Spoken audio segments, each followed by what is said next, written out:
Amaravati రాజధానిపై assembly సాక్షిగా గత TDP ప్రభుత్వంలో అంటే 2014 నుండి 2019 మధ్యలో వైఎస్ జగన్మోహన్ రెడ్డి తన స్టాండ్ ఏందో అమరావతి రాజధానిపై నిక్కచ్చిగా నిజాయితీగా చెప్పడం జరిగింది. కానీ టీడీపీ నాయకులు, జనసేన నాయకులు ఎక్కడ కూడా వాళ్ళు నిజాలు ఒప్పుకోరు, అబద్ధాలను వాళ్ళు ప్రచారం చేస్తుంటారు అనటంలో ఏమాత్రం కూడా సందేహం లేదు. ఈరోజు జగన్మోహన్ రెడ్డి గత ప్రభుత్వంలో ఏం మాట్లాడాడో, అమరావతి రాజధానిపై తను ఏం చెప్పాడో ఒక్కసారి ప్రజలందరికీ చూపించాలి, నిజాలు ప్రజలకు తెలియాలి. రాజకీయ పార్టీలు ప్రతిరోజు కూడా వాళ్ళ ఇష్టం వచ్చినట్లు మాట్లాడుతుంటాయి. కానీ మా ధర్మం ప్రజల తరఫున నిజాయితీగా ఎవరు ఏం మాట్లాడారు, ప్రజలకి ఎవరి వల్ల ఉపయోగం జరుగుతూ ఉంది అనేది స్పష్టంగా ప్రజలకు నిజాలు తెలియజేయాలి. అందులో భాగంగానే అసెంబ్లీ సాక్షిగా అమరావతి రాజధానిపై జగన్మోహన్ రెడ్డి ఏం చెప్పాడో ఒక్కసారి మీ అందరూ కూడా ఈ వీడియో చూడాలని ప్రతి ఒక్కరిని కూడా కోరుతున్నాను.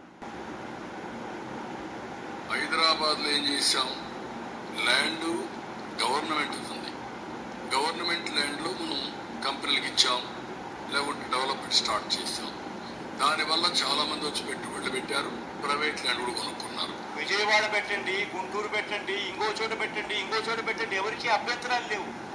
ఒకసారి ఆ ప్రాంతంలో క్యాపిటల్ సిటీలోకి 30,000 ఎకరాలు మొత్తం గవర్నమెంట్ ల్యాండే కనుక ఉంటే, గవర్నమెంట్ ల్యాండే ఉన్న పరిస్థితుల్లో ల్యాండ్ రేట్ ఇంత అని చెప్పి గవర్నమెంటే ఫిక్స్ చేసే అవకాశం ఉంటుంది. కాబట్టి ఇవాళ చదువుకున్న పిల్లాడు ఎవడన్నా ఉద్యోగం కోసం అక్కడికి వెళ్ళినప్పుడు, సామాన్యుడు ఎవడన్నా అక్కడికి వెళ్ళి ఈఎంఐ పద్ధతిలో ఒక ఫ్లాట్ కొనుక్కోవాలన్నా కూడా అది అందుబాటులో ఉండే రేట్లో ఉండాలనే ఉద్దేశంతో చెప్పాం.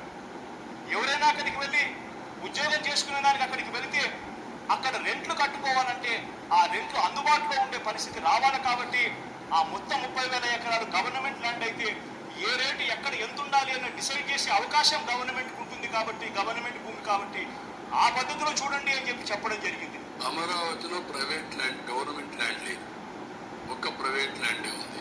మనకి మంగళగిరిలో అటవీ భూమి ఉంది, 1800 ఎకరాలు 1500 ఎకరాలు. దాన్ని డీనోటిఫై చేస్తే చనిపోతుంది. మనం ఎవరి రైతుల దగ్గరికి తీసుకోవక్కర్లేదు. ఇది నాకు అరుణ్ చెప్పింది. ల్యాండ్ పూలింగ్ మేము చేసేస్తున్నాము, ల్యాండ్ పూలింగ్ పద్ధతిలోనే మేము ముందుకు వెళ్ళిపోతున్నాము అన్న మాటలు వినిపిస్తూ ఉంటే నిజంగా బాధ అనిపిస్తుంది అధ్యక్ష. కారణం ఏమిటంటే ఈ ల్యాండ్ పూలింగ్ పద్ధతిలో మనమంతటి మనమే రియల్ ఎస్టేట్ ప్రోత్సహిస్తున్నాం, మనమంతటి మనమే నయా జమీందారులను ప్రోత్సహించే పరిస్థితిలోకి మనం తీసుకొని పోతూ ఉన్నాం. ఎప్పటికప్పుడు రైతులతో మాట్లాడి ఎక్స్పాండ్ చేసుకుంటూ పోతాం.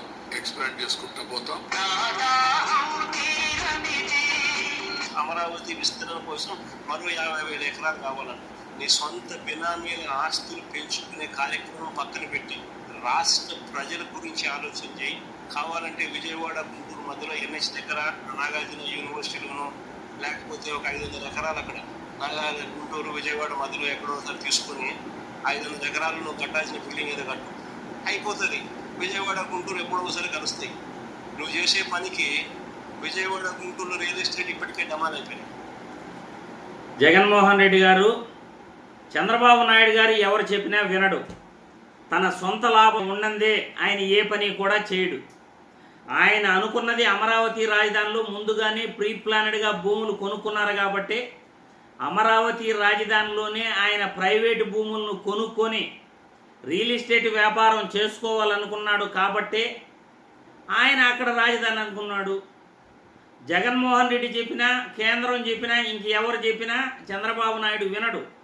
ఎందుకంటే ప్రజా ప్రయోజనాల కన్నా చంద్రబాబు నాయుడికి ఆయన వ్యక్తిగత ప్రయోజనమే ముఖ్యం.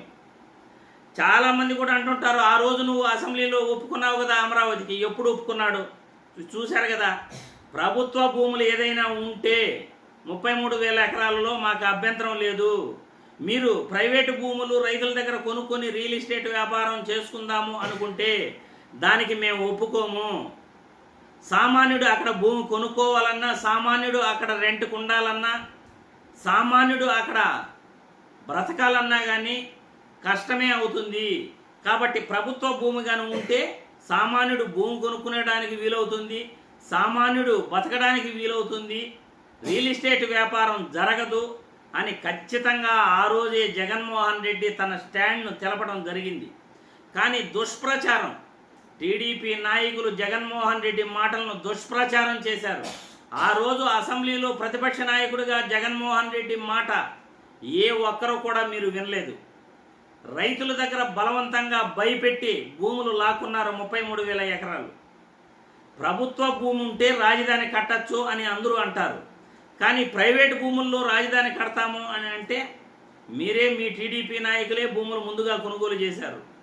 మీ భూములకి రేట్లు వచ్చి మీరు స్వలాభం కోసం, మీ వ్యక్తిగత ఆస్తులు పెంచుకోవడం కోసం అమరావతి రాజధాని ముసుగులు మీరు ప్రజలను మోసం చేయడానికి తప్ప ఆ రాజధాని దేనికి పనికిరాదు.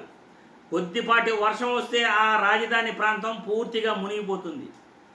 మనం ఇల్లు కట్టుకోవాలన్నా కానీ కన్స్ట్రక్షన్ వాల్యూ కూడా చాలా చాలా ఎక్కువ.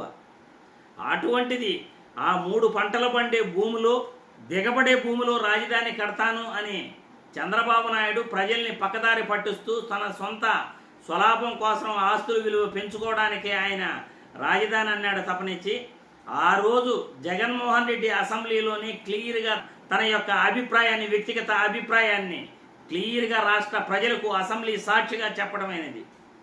ఇప్పుడు ప్రజలే ఆలోచించుకోవాలి జగన్మోహన్ రెడ్డి ఆ రోజు ఏం చెప్పాడు, టీడీపీ నాయకులు ఇప్పుడు దుష్ప్రచారం ఎలా చేస్తున్నారు, ఎవరు మంచి నాయకుడు, ఎవరు ప్రజల కోసం ఆలోచించే నాయకుడు, ఎవరు వ్యక్తిగత ప్రయోజనాల కోసం ఆలోచించే నాయకుడు, ఎవరి రాష్ట్రాన్ని దోచేస్తున్నారు, ఎవరు రాష్ట్రాన్ని దిగమింగేస్తున్నారు మీరే అర్థం చేసుకోవాలి.